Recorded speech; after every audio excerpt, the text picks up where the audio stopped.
Hello friends, welcome to the crash course of Indian evidence act. और आज हम बात करेंगे सेक्शन 101 से लेकर 104 ऑफ इंडियन एविडेंस एक्ट की।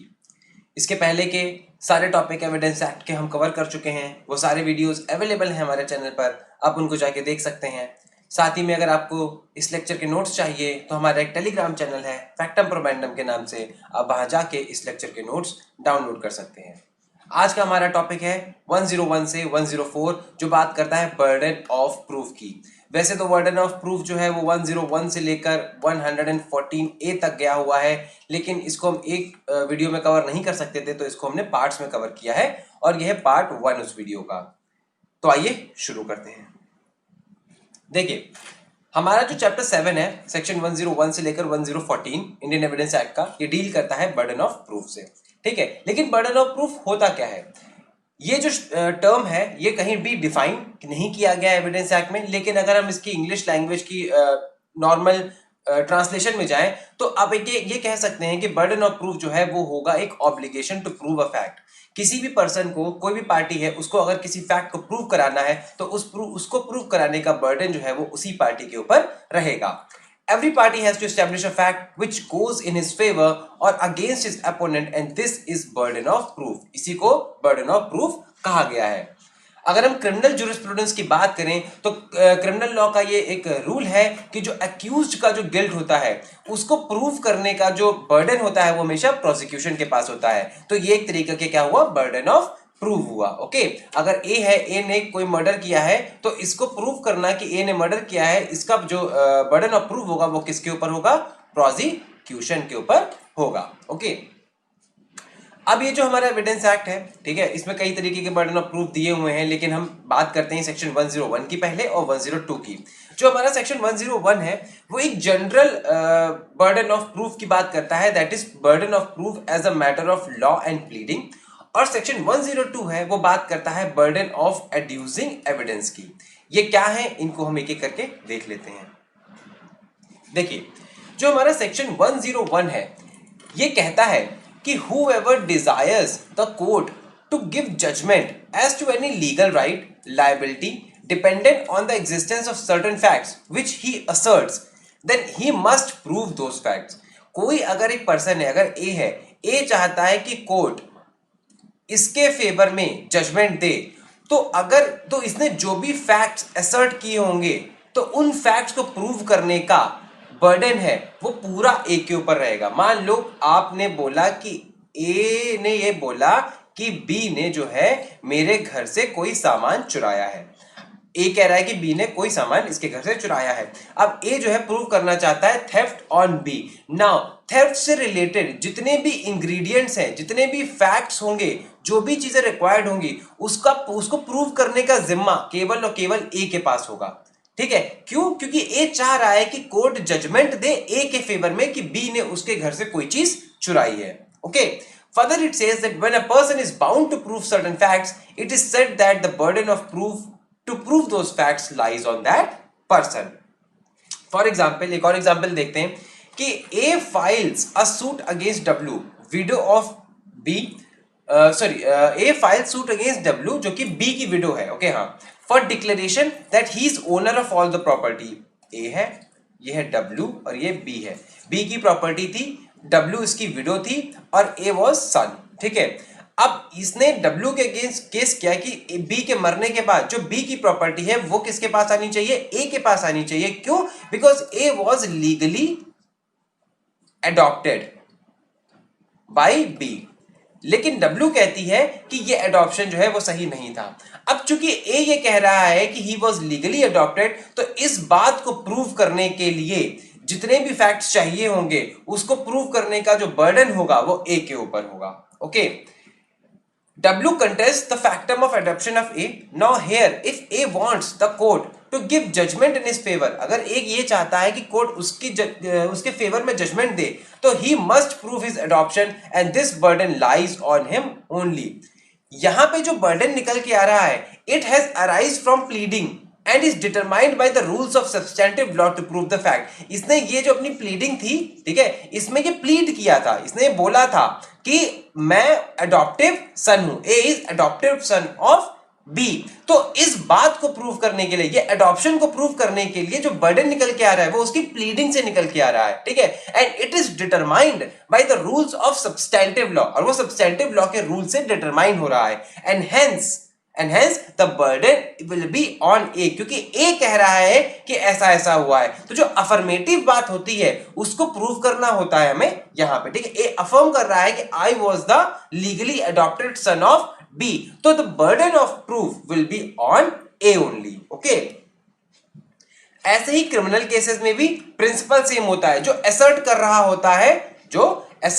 होता है उसी को प्रूव करना होता है। बस डिफरेंस इतना होता है कि जो स्टैंडर्ड ऑफ प्रूफ है वो क्रिमिनल केसेस में ज्यादा होता है और सिविल केसेस में कम होता है। मतलब आपको क्रिमिनल केसेस में बियॉन्ड डाउट प्रूव करना होता है, बियॉन्ड रीजनेबल डाउट प्रूव करना होता है कि हाँ इस बंदे का गिल्ट जो है वो बियॉन्ड रीजनेबल डाउट है कि इसने ये क्राइम किया ही किया है। लेकिन सिविल केसेस में आपको बियॉन्ड रीजनेबल डाउट नहीं प्रूव करना होता है, आपको प्रोबेबिलिटीज पे खेलना होता है, okay. The primary burden is on the prosecution to prove that the accused is guilty of the crime with which he is charged. जो primary burden होता है वो किसके ऊपर होता है? prosecution के ऊपर ही होता है। The prosecution asserts the affirmative. affirmative का मतलब ये है कि उसने बोला कि B ने किया, ठीक है, ये positive affirmation कर रहा है on the issue and therefore he has to prove the case.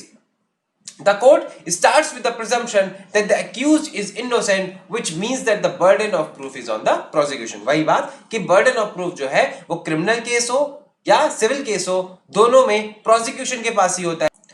हमारा जो सेक्शन 102 है that deals with second kind of burden of proof, that is burden of adducing evidence, ठीक है।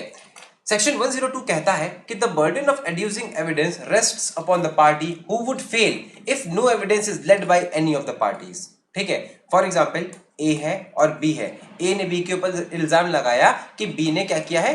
चोरी की है। अब उस इल्जाम को प्रूव करने के लिए ना ए ने कोई एविडेंस दिया ना बी ने कोई एविडेंस दिया। अब जब दोनों पार्टी एविडेंस नहीं हो रही है तो फेल कौन हो रहा है? यहाँ पे ए फेल हो रहा है ना। क्यों? क्योंकि ए ने तो कोई एविडेंस ही नहीं दिया और केवल इल्जाम लगाया था, बी ने भी कोई एविडेंस नहीं दिया, तो बिना एविडेंस के बी को तो प्रोसिक्यूट कर नहीं सकते, तो बी यहाँ पे छूट जाएगा। तो किसके ऊपर बर्डन ऑफ प्रूफ हुआ? बर्डन ऑफ प्रूफ हुआ यहाँ पे ए के ऊपर, because A is failing over here, ठीक है। सिमिलरली एक और एग्जांपल है कि A files a suit on the basis of bond, एक बॉन्ड के ऊपर ए ने सूट को फाइल किया, बी ने उस बॉन्ड को तो एडमिट किया लेकिन साथ में ये भी प्लीड किया कि the bond was taken by practising fraud upon him, लेकिन उसने उस फ्रॉड को प्रूव करने के लिए कोई भी एविडेंस नहीं दिया। अब चूंकि वो इस बॉन्ड को एडमिट कर चुका है, उसके एग्जिस्टेंस को एडमिट कर चुका है, तो क्या हुआ? रूलिंग हो जाएगी ए के फेवर में। रूलिंग कहां चली जाएगी? ए के फेवर में चली जाएगी और बी हार जाएगा। तो यहां से क्या पता चल रहा है कि जो बर्डन ऑफ प्रूफ था वो किसके ऊपर था?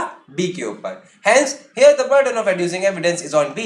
This is the type of burden of proof is known as onus probandi, that is onus of proof. इस तरीके के burden of proof को हम onus probandi भी कहते हैं। अब एक चीज जो है वो डिफरेंशिएट करती है सेक्शन 101 और सेक्शन 102 को। क्या डिफरेंशिएट करती है? कि the burden of proof under section 101 is always constant, that is it never shifts from one party to another party. कहने का ये मतलब है कि अगर ए ने बी के ऊपर इल्जाम लगाया है कि बी ने चोरी की है, तो इस इल्जाम को पूरी तरीके से प्रूव करने का बर्डन ए के ऊपर ही है from starting to the end. हर चीज ए को ही प्रूव करनी होगी, दैट टू बियॉन्ड डाउट, क्योंकि ये क्रिमिनल केस है, ओके। तो इसको सेक्शन 101 में जो प्लीडिंग से निकलता है बर्डन ऑफ प्रूफ, उसको प्रूव करने के लिए जो बर्डन है वो कभी भी शिफ्ट नहीं करता है। The burden of proof under section 101 arises from the pleadings and is determined by substantive law which never shifts. वो कभी भी shift नहीं करता है, ठीक है। For example, in a case, Supreme Court said that the burden of proving the guilt of the accused beyond all doubts always rests on prosecution. ये हमेशा और हमेशा prosecution के ऊपर ही रहेगा। While the burden of proof under section 102 is of shifting nature, ये बदलता रहता है, and it constantly shifts from one party to another party. For example, अभी जो हमने पीछे एग्जाम्पल देखा था उसमें अगर बी ने एविडेंस दे दिया होता फ्रॉड को प्रूव करने के लिए, तो बर्डन ऑफ प्रूफ किस पे आ जाता? ए के ऊपर आ जाता कि वो इस फ्रॉड को डिस्प्रूव कर पाए, okay. If B gives evidence to prove fraud, the burden will shift from B to A and A will have to produce evidence to rebut that. तो कहने का ये मतलब है कि एक केस को पूरी तरीके से अगर आपको प्रूव करना है तो उसका तो प्राइमरी बर्डन तो प्रोसिक्यूशन के ऊपर ही रहेगा। जितने भी फैक्ट्स हैं उस चीज को प्रूव करने के लिए वो सारे के सारे प्रोसिक्यूशन को ही प्रूव करेंगे, लेकिन हर फैक्ट को प्रूव करने के लिए एविडेंस जो दिया जाएगा उस एविडेंस को देने में क्या होगा, बर्डन शिफ्ट करेगा, और वो चीज जो है वो डील होती है सेक्शन 102 में। ओके, नाउ अब हम आते हैं सेक्शन 103 के ऊपर। The principle behind this section is that whenever a party wishes the court to believe and to act upon the existence of a fact, burden lies upon him to prove that fact। कोई भी fact है, अगर वो किसी person को prove करना है तो उसको प्रूव करने का जो बर्डन है वो हमेशा उसी पर्सन के ऊपर रहेगा।